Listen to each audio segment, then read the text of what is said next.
it depends, first of all, what we mean when we talk about ESG investing. And this is the first crux, I think, because there's a difference between ESG as a consideration for issues that I think everybody in this room would agree is important, right, throughout investing. And then sustainable investing, which is sort of seeking more of a dual outcome.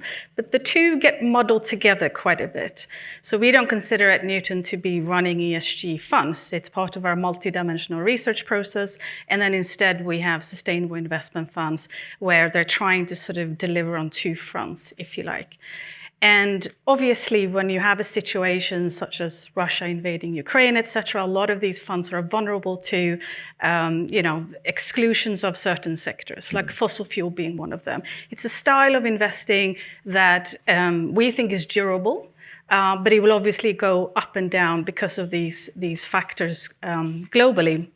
One of the reasons we think it's a durable space, including in emerging markets, is that governments will have to look to markets to help them deliver against the SDGs, right? That's one thing. The second thing is a lot of investors want to invest behind the transition. It's one of the biggest global shifts and transformations that we will go through over the next couple of decades. So if you look at it from that perspective, there's a lot of sense, obviously, in thinking about continuing to invest in sustainability, right?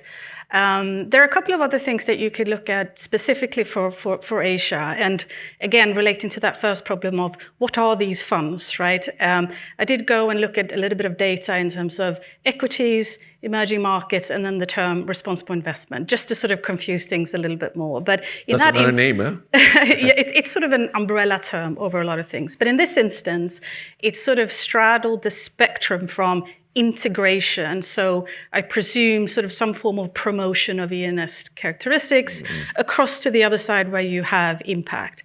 And what we've seen over the last couple of years, actually straddling 5 years, is that in Europe, which is the biggest region that has the most exposure to these kinds of funds, there's been outflows, right? Definitely. But the proportion between non-RI funds, if you like, and RI funds is still the largest globally as it relates to investing in emerging markets. After that, you have the Asia region, where interestingly, the biggest proportion in an RI context seems to be around integration and engagement, less in sustainability and impact, right?